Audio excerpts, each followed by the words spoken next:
Today we have some news that we have to discuss, and it's disturbing news about inmate Robert Brooks.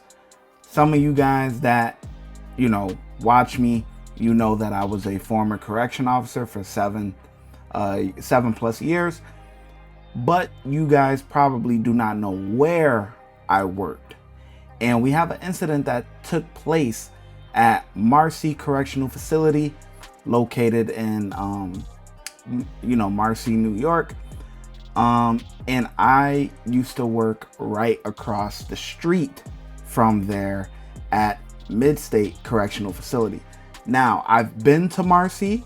A part of one of my jobs that I used to do, like the last six months to a year, I used to drive around the perimeter, and including with that would be you go over to Marcy as well. So this literally hits close to home, literally.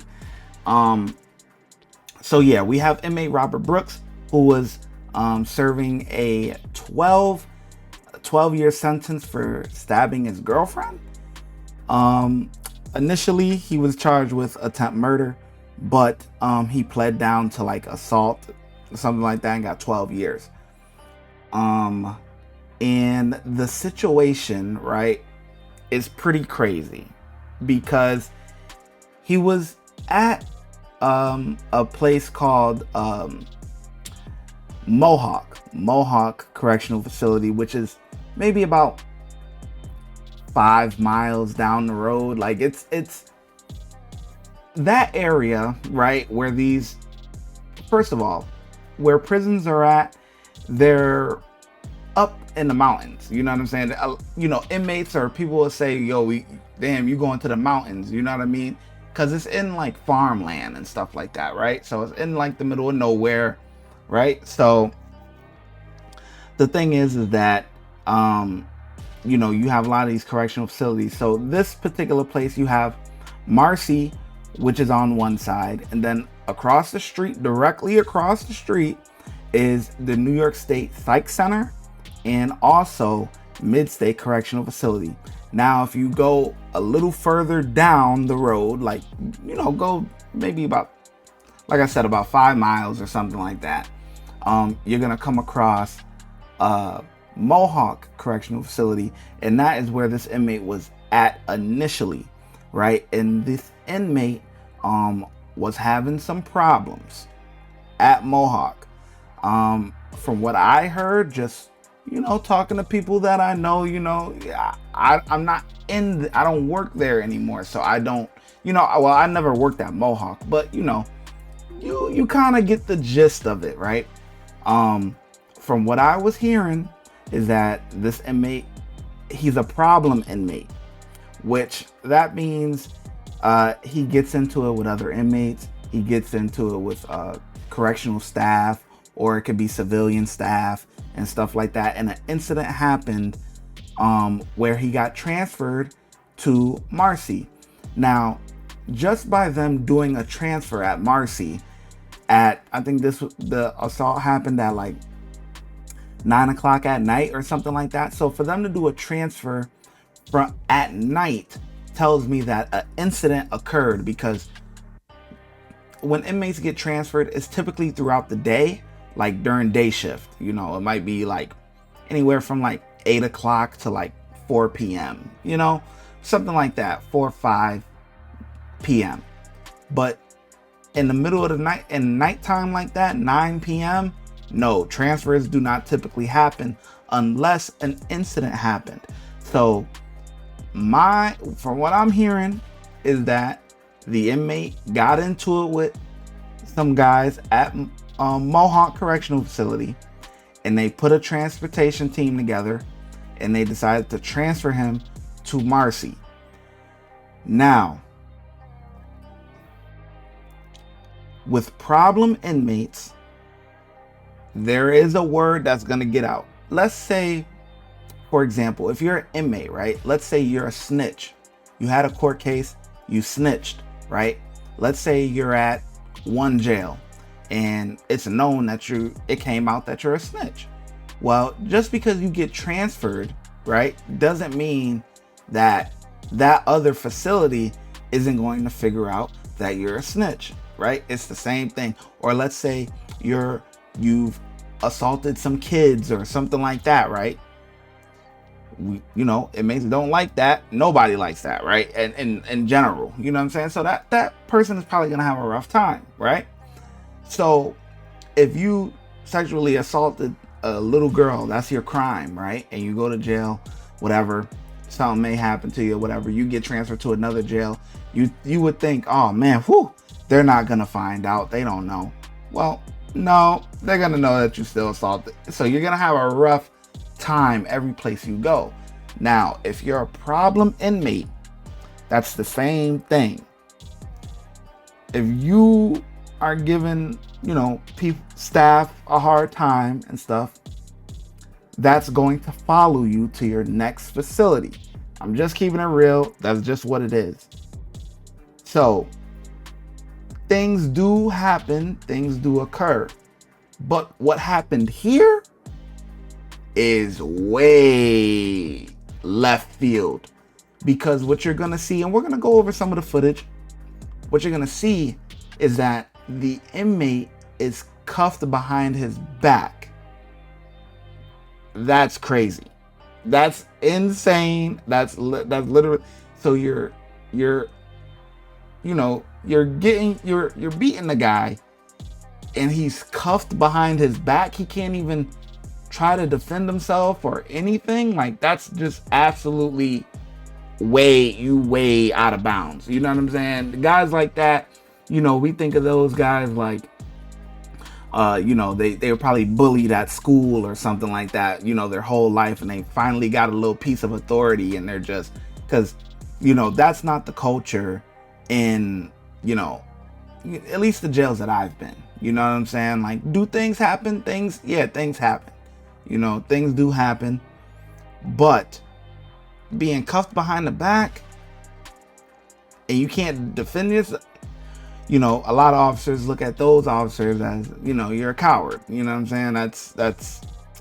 But anyways, the attorney general had James had something to say about it. I'm probably a little late to the party just because I'm in the Philippines, so news kind of gets to me a little late. You know what I'm saying? So it's been a few days, but we're gonna play some of this. And my headphones. Where's my headphones? All right, let me get my headphones. Hold on.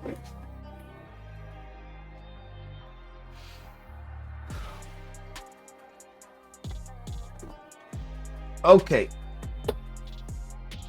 All right, I got my headphones.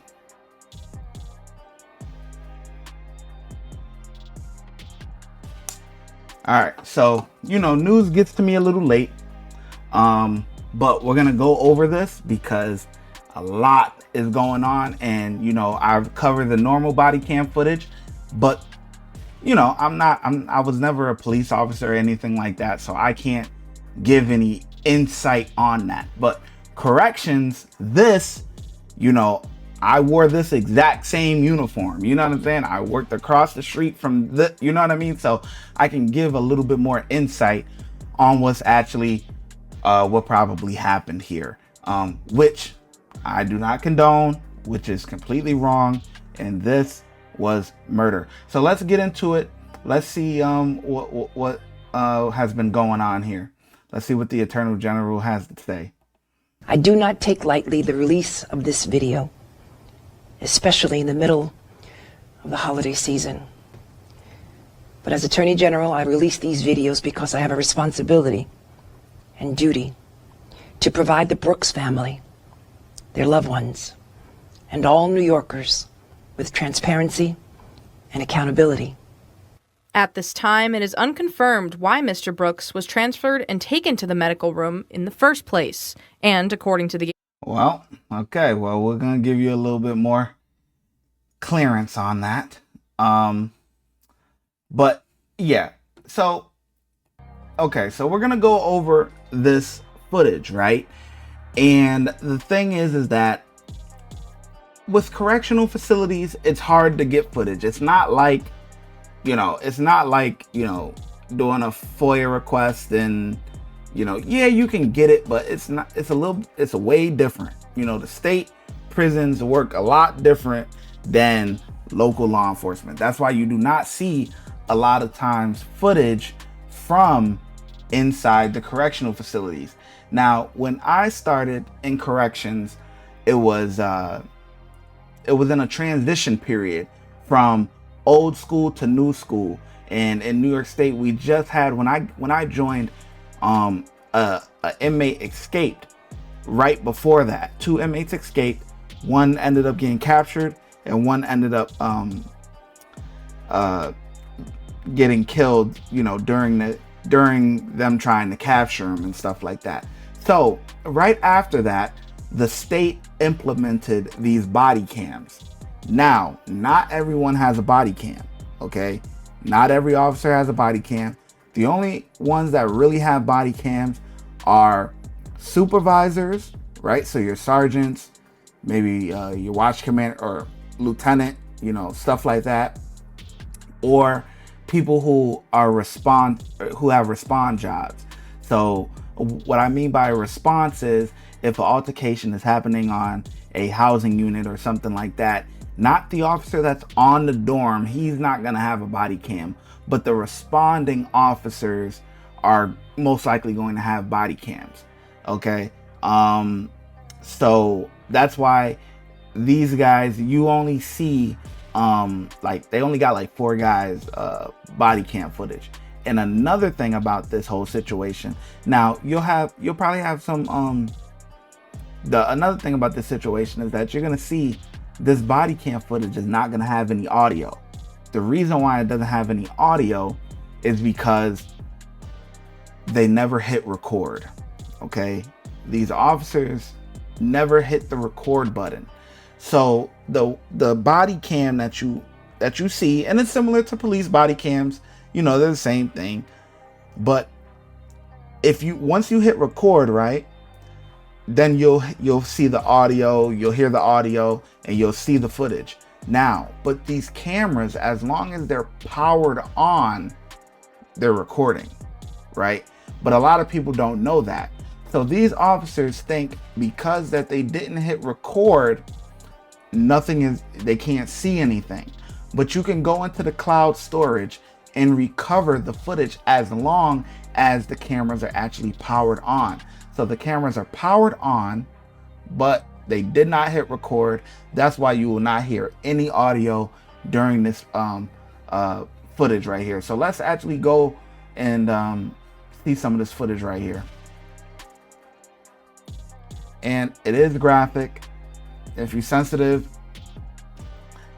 yeah, it's gonna be one of those. So buckle up. This is gonna be one of them videos. We gonna rock out today. Cause I can actually talk about this for real. Okay, so we got Michael along. His body cam. So right here is the infirmary. Okay. They're bringing them to the infirmary, or infirmary is what, like the inmate hospital, right? We got a couple of officers here. Everyone's piling in. There should be a sergeant. Okay, here we go. Here's a sergeant. Okay, you see the stripes right here. And you see these officers, right? This officer right here is shoving something in this inmate's mouth, or, shoving something in this inmate's mouth. And this officer right here is kind of like holding him up, choking him a little bit. Okay. Very, very disturbing. Very disturbing. Wow. Wow. Wow. They just immediately go to wailing on him. Sergeant is just looking by. So now we got one guy choking him. These 2 are just wailing on him. Crazy. Okay. Now he's busted open. Okay. He's busted open. If in the beginning he wasn't busted open, his face was normal. Okay. I watched a full body cam footage. I only chose to do the trimmed down version because this gets to the point a little bit quicker. But in the beginning of the body cam footage, you'll see him at the gate, and then they drag him inside or whatever. But he's not resisting. He's handcuffed. Keep in mind, this guy is handcuffed behind his back the whole time. He cannot stop anything that's going on right here, right? So right now, he has something stuffed in his mouth. They're wailing on him. This guy has a smirk on his face. You got the sergeant just watching, standing by.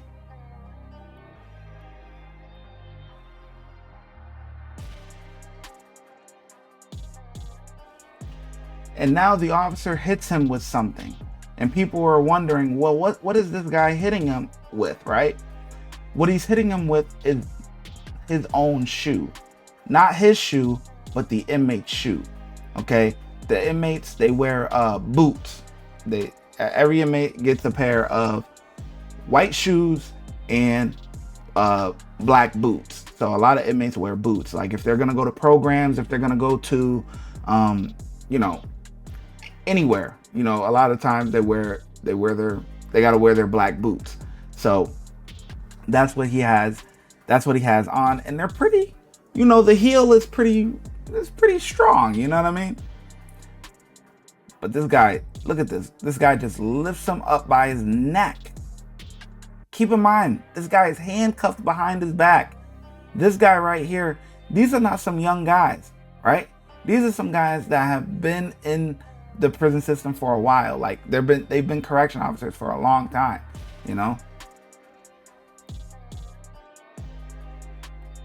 And for him to have a jacket like this, he was probably third or maybe training or something. He does something else or whatever for him to have like this other jacket, because this isn't a part of the uniform. He's supposed to be wearing his other jacket like everybody else.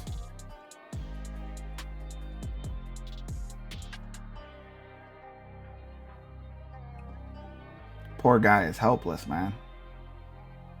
Look at this. Look at this. Look at this old timer right here. Look at this. And then you got another sergeant. Another sergeant. White shirt. Sergeant just looking on.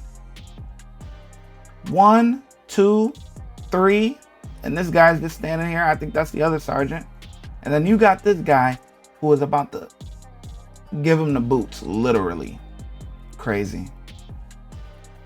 And this guy has a couple of stripes. He has 4 stripes. Each stripe means 5 years. So this guy has 20 plus years on the job. It's 25 years for you to retire, right? With your pension. This guy just blew his whole pension away. Look at this. Wow. This sergeant has 20 years too. Now you see everyone piling in. This guy, 20 years on the job. This guy has another specialty jacket.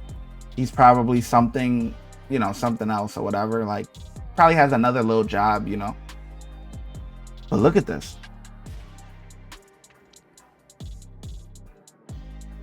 Just another day at the office. Like, this is crazy. And the guy is handcuffed behind his back. Did you see this? Watch this guy. And this is one of those, I'm not just letting it play, I'm breaking it down. So you guys can understand what is going on here. I'm talking through it. We're breaking it down. There's no audio, so we're just rocking out. This sergeant here has 20 plus years on the job. He just threw his pension away. This officer right here tells the sergeant he taps him, tells him, he taps him because he's about to wail on the guy. Look at this. Watch this guy right here in the hat. Watch what he does. Taps him, move, watch. Go to work, go to work, go to work. He's looking around, seeing if anybody coming or something. Sergeant just looking on.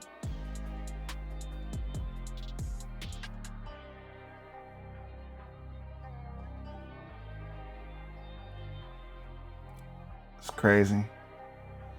Now they're about to shackle shackle his feet. They're about to shackle his feet.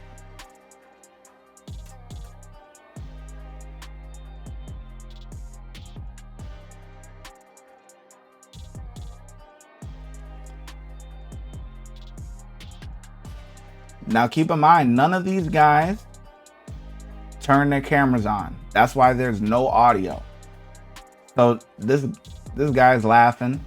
None of these guys turn their audio on at all.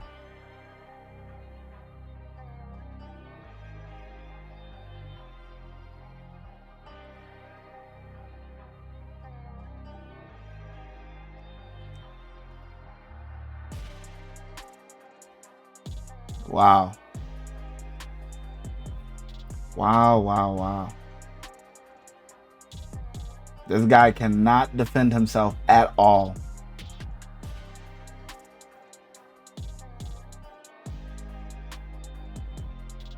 Like I said, he's a problem inmate. You know, he's not a inmate that just go in there, do your time, but this is insane. Just because you're a problem inmate does not justify this. This is crazy.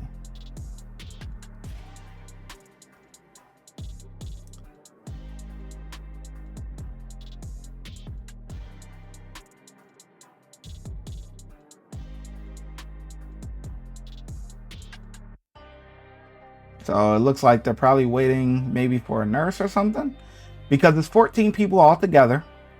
Okay, he got some gloves on now. He's saying something. Man, I wish we had audio.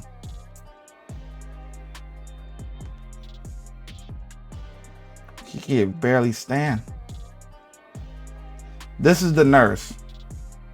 This is the nurse right here. Pretty sure that's the nurse. Take off his clothes. Nurse is probably gonna check him.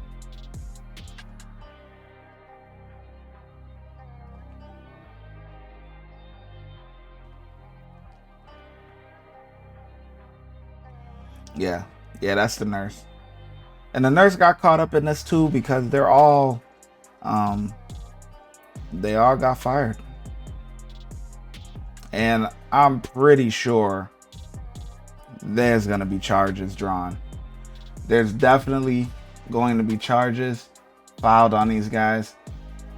That was crazy. So what happens afterwards is the inmate actually, he goes to the hospital, and he goes to Wynn Hospital, which is in Utica, New York, which is the local hospital that's around.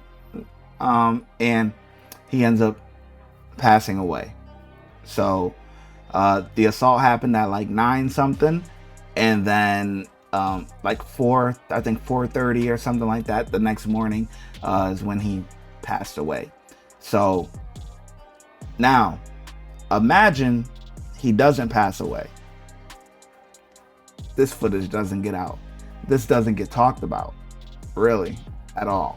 Maybe something internal, maybe, but maybe not, because it was never recording. So the only reason why this really got talked about is because the inmate died, and somebody probably was like, okay, well, now since he died, someone has to investigate this. So now we're looking back to, why was he transferred here? And, who was there and this and that or whatever. So long story short, 14 people, 13 people got let go. One resigned. One officer resigned as soon as he started getting questioned. He resigned. It was a wrap. He knew. So, and then, but it's 14 people in total, 2 sergeants, 1 nurse. There's going to be charges brought upon these people.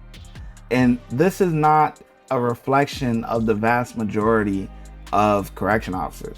The vast majority of correction officers go in there, do their job, leave. You know what I'm saying? Like, it's just like, it's not just like any other job, but it's, you you're doing it to support your family. You know what I'm saying? And just like, not every inmate is not every inmate is, a problem inmate. A lot of inmates just go in there, do their time, do their thing. You know what I mean? That it's the same way. So this isn't a reflection on all of New York State correction officers. You know what I'm saying? This isn't a reflection of that. These 14 guys or whatever is not a reflection of that. The nurse, he does get caught up in the situation just because he was there. You know what I'm saying? Because the problem is that you have a responsibility to report it. Now, the catch-22 is that, let's say one of those officers reported it, right? Let's say this, right? The same scenario happens. An officer there reports it. The inmate doesn't die, right? He doesn't die. An inmate or a correction officer reported it like you're supposed to do. If you see something messed up, you are supposed to report it. You have a duty to report, at least, Now, saying stop this and that or whatever, but you do have a duty to report it. But let's say the inmate doesn't die, but an officer reports it. That officer is going to be outcast by everybody, because he's going to be known as, snitch, rat, whatever, right? So it's tough. It's very tough. It's very tough. And I came in at a time where it was a transition period. So I learned from the old timers, and I learned, I came in, learning the new way too. When I was there when cameras first got implemented a few years ago and stuff like that, and the big change, because old timers, they are used to doing things a certain way. Why do you think none of these guys look shocked or whatever? Some people, there's some footage of it and guys are laughing and stuff like that, and it's crazy. It's a crazy world. And even if you don't participate in that, you can get caught up, because really only about 6 guys actually touched the guy. Only like 5 or 6 guys actually touched the guy, but pretty much everybody in that vicinity got roped into that situation. And just because they didn't say anything, so real crazy situation. I'm definitely going to be looking forward to seeing what happens with these guys, because charges will be filed. Lawsuits have already been filed by the family, by the victim's family. This inmate wasn't your model inmate. Okay, he wasn't your model inmate. So let's not, I see everybody putting this picture out there. He wasn't the model inmate, okay? But he did not deserve what happened to him. 100%. Okay, that was murder. That's not right. Those 14 guys is not a reflection of all of New York State all New York State correction officers. Just like when you have police officers who's doing wrong, and your bad apples do not reflect the whole department. You know what I'm saying? But Marcy has a reputation. Okay, let's not get it confused now. Because we used to have inmates that came over from Marcy over to Mid-State, or occasionally, let's say if Marcy was busy and they needed a transport or something like that, they might call one of the facilities or something. So I've had interactions with inmates that have came from Marcy, and that Marcy is known to get down like that. Okay, it's known. Okay, they are more hands-on, and does act right happen? Yeah, act right happens. You know what I'm saying? It does. I'm not gonna sit here and pretend like it doesn't happen.